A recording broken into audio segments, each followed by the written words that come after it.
No warning, no logic, just a flash of movement in the deep.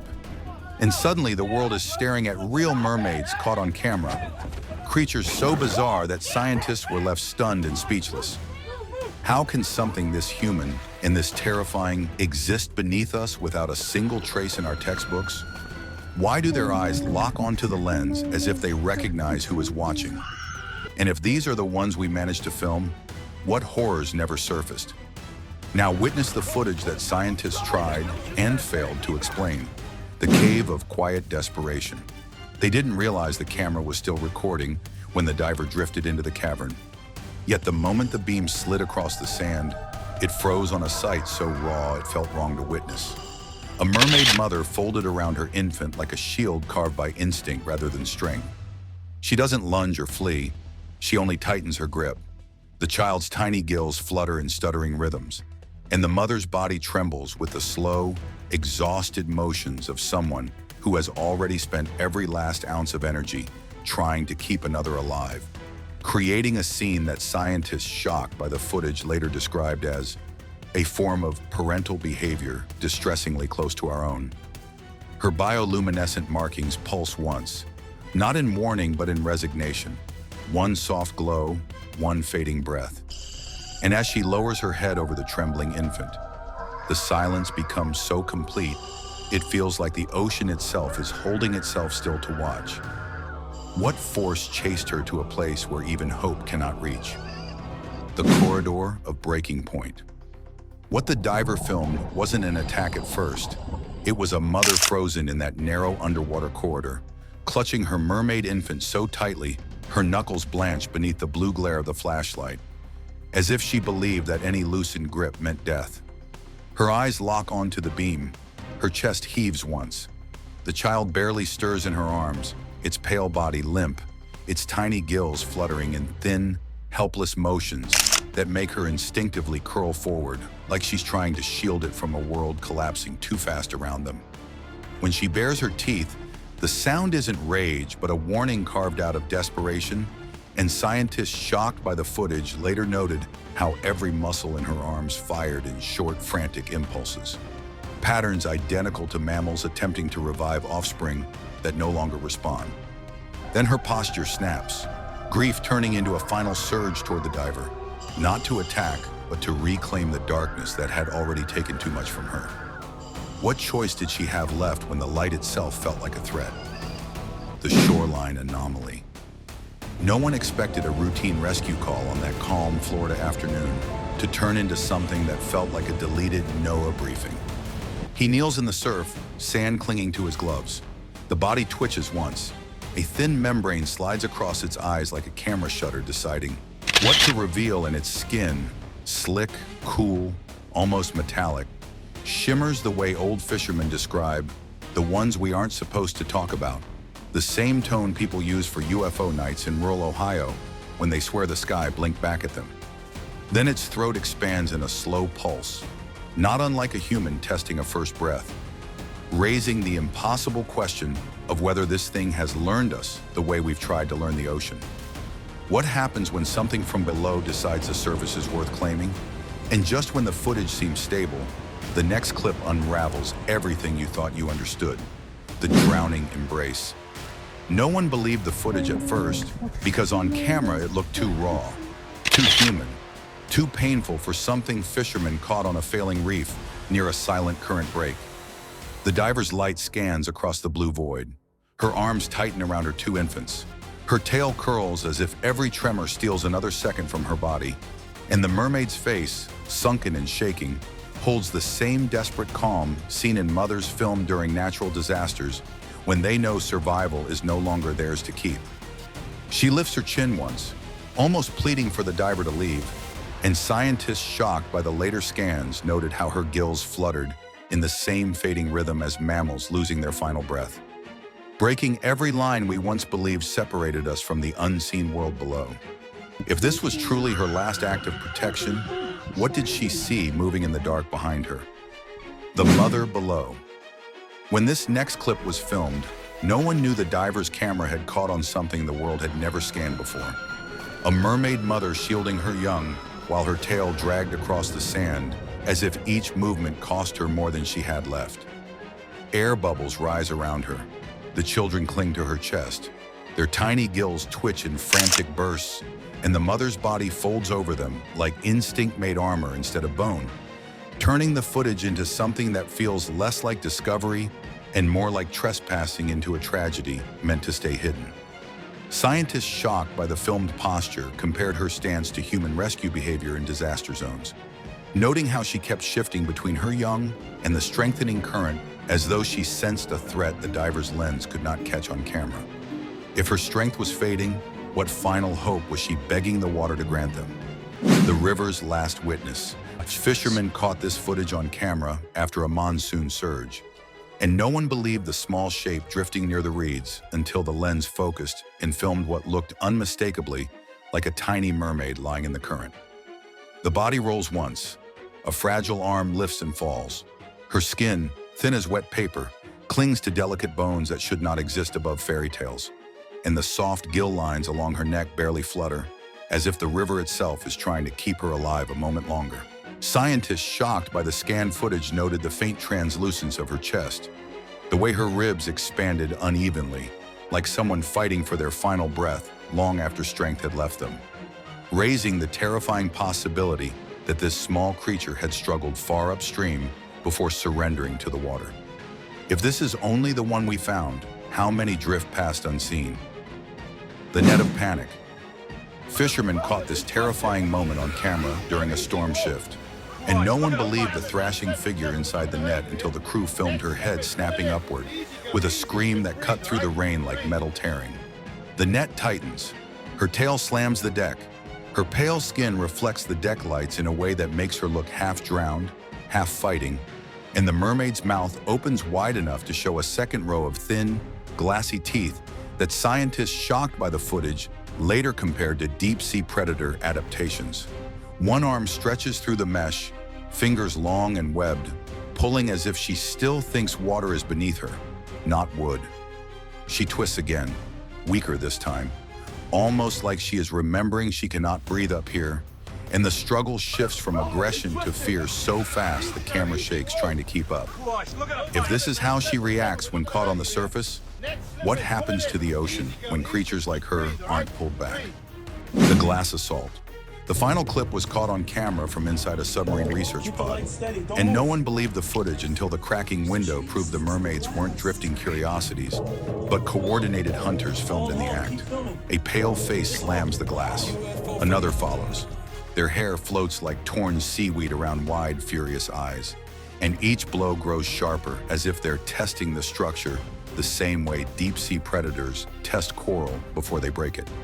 Scientists shocked by the scanned audio later discovered a low-frequency pulse beneath the impacts, almost like a communication call, suggesting the group wasn't attacking randomly, but signaling for more. One mermaid presses her webbed hand against the pane, fingers spreading with deliberate intent, and for a moment it looks less like rage and more like recognition. If this is how they behave when they find us, what happens when they decide we've trespassed too deep? The net that wouldn't let go. They didn't expect anything unusual when they hauled the net up, yet the instant the creature rolled onto the deck, caught on camera in a blur of silver and panic, the entire crew lurched back as if the storm itself had climbed aboard. She writhes sideways. Her gills snap open. The mermaid's limbs scrape across the soaked wood with frantic strength, each motion filmed in stark clarity as she tries to twist free from the tightening mesh, her torso convulsing the same way deep-sea mammals do when dragged past their pressure limit. A detail scientists shocked by the scanned footage later confirmed through slowed-down analysis. Her fins flare wide, trembling violently like wings that never learned the language of air, and the sound tearing from her mouth is not rage, but a drowning gasp searching for an ocean that isn't there. When she collapses for a moment, staring at nothing, the silence is more terrifying than the struggle. What are we pulling up when we fish deeper than we understand? The silver body no one could hold.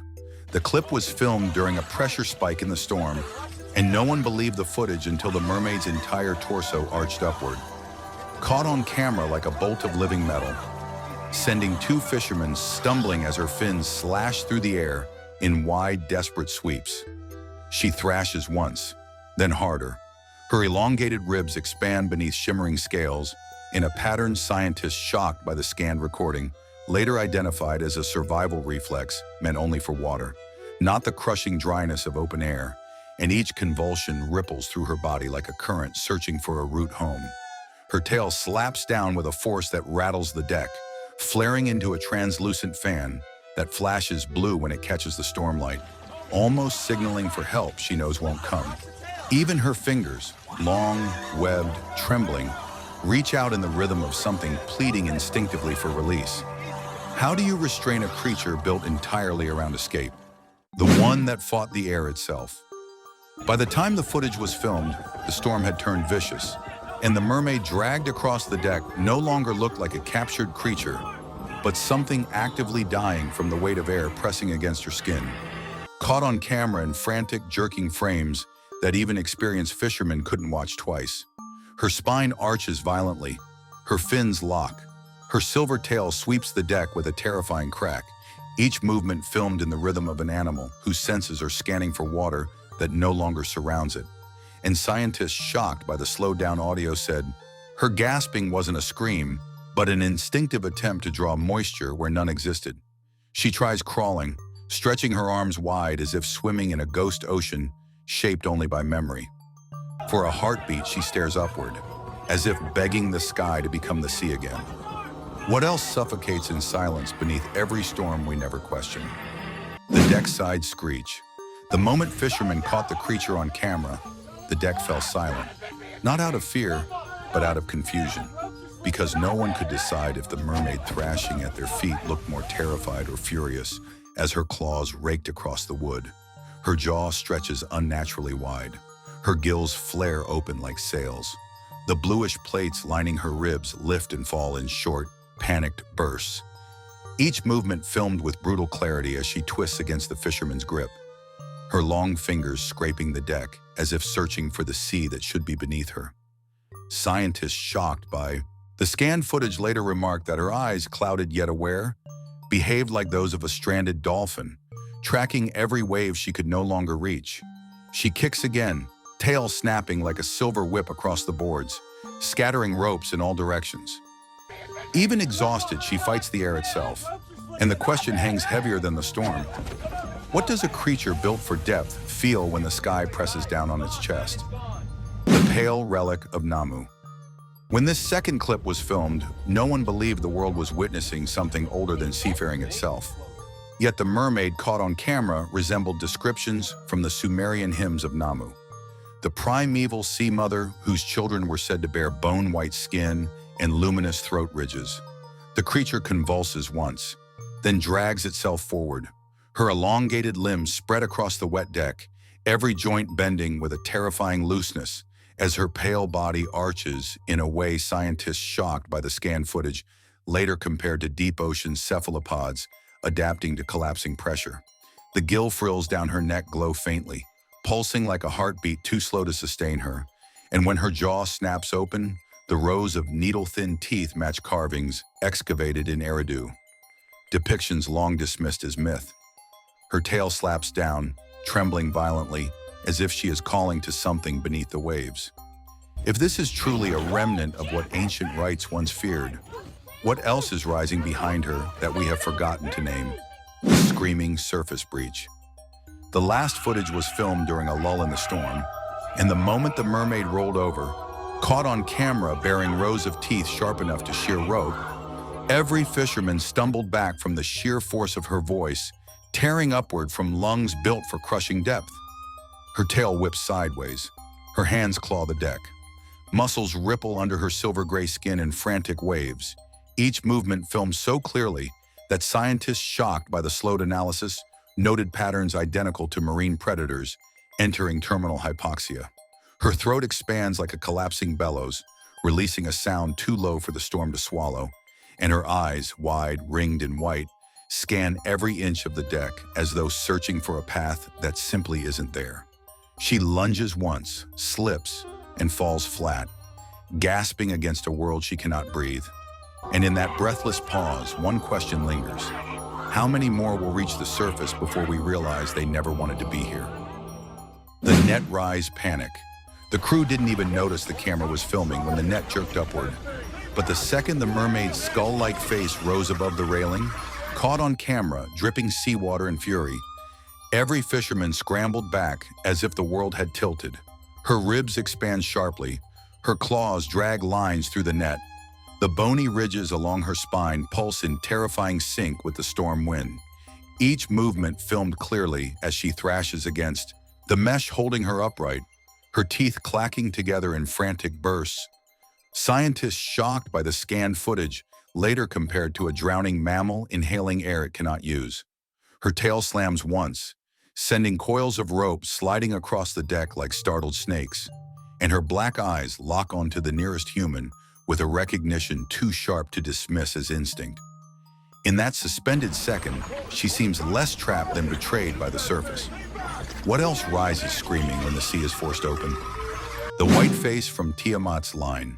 One fisherman swore later that the ocean had spat something back, and the footage almost proves him right, because the mermaid caught on camera rising from the surface resembles carvings from the Babylonian Tiamat cycle, where seaborn guardians bore pale skin and ringed gills, marking them as children of chaos. Her face emerges slowly at first, then with a snap, her jaw splits into a crescent full of serrated teeth while the water foams beneath her, filmed in stark detail as she paddles upward with limbs too human in shape, yet too fluid in motion. And scientists shocked by the scanned footage admitted her throat ridges matched ancient depictions long dismissed as symbolic.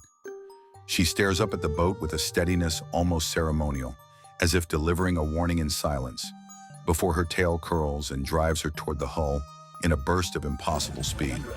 If myths once carved her ancestors into stone, what storm-born truth have we dragged into daylight? The boat floor struggle. The last clip begins mid-chaos, ropes sliding, boots scrambling, when fishermen caught the mermaid on camera thrashing across the metal floor of the small boat, her limbs striking with a force that made the hull ring like distant thunder. She twists sharply, her gills flare. The silver-blue membrane stretched between her fingers snaps open like broken sails as she claws for traction. Each motion filmed so vividly that scientists shocked by the scanned footage pointed out she moved not randomly, but in directional bursts, as though mapping escape routes across surfaces she had never touched before. Her tail smashes against the railing, sending a spray of water arcing into the gray air, and her pupils narrow into pinpoints when a fisherman blocks her path. An expression less animalistic than calculating. For a moment she stops, chest heaving, scanning every angle with a terrifying awareness. If this is her desperation on land, what does survival look like beneath her world's pressure and darkness? The net tightens back. Fishermen caught the first mermaid on camera just as she twisted inside the soaked net, and the world seemed to shrink to the sound of her claws shredding rope faster than any knife they carried. Her jaw snaps upward, her spine arches violently. The gray scales along her ribs flash like broken mirrors catching stormlight. Each movement filmed so clearly that scientists shocked by the scanned footage later confirmed her body reacted exactly like a deep-sea predator dragged too close to the air. She kicks once, sending seawater spraying in a perfect arc across the deck, and her fingers, long, jointed, disturbingly human, curl around the net strands as if trying to pull herself back into the ocean behind her. Her scream isn't just loud, it vibrates through the railing as though the metal itself fears letting her go. If this is how she fights the air, what would she become if she reached it again? The deckside lunge. This second mermaid wasn't caught on camera by accident. The fisherman had already stepped back when her tail hammered the floor, filmed in a blur of turquoise and silver that no one believed was real until the audio revealed her ragged breathing. She twists hard. She drags the net forward. The wet strands cling to her scales as though terrified to release her. Each violent tug filmed with a clarity that scientists shocked by the scanned footage later compared to a shark in full fight-or-flight collapse. Her hair, slick and heavy, slaps across her face as she lunges toward the boat's bow, with a strength out of proportion to her thin frame, and the emerald shimmer of her tail ripples like something alive separate from her body. When she finally locks eyes with the man holding the rope, he stumbles, not from her teeth, but from the strange recognition in her stare. What does she think we've taken from her? Maybe the most terrifying truth isn't what these mermaids did when fishermen caught them on camera, but what they didn't do, because every scream, every lunge, every desperate breath hints at a world beneath us that never wanted to be seen, yet is rising all the same. Scientists shocked by the filmed evidence still have no single explanation, only fragments, only warnings. And if these encounters are just the first cracks, what breaks through next? Stay curious, stay alert, and don't look away from the deep. Subscribe. Now, because the next footage may rewrite everything we think we know.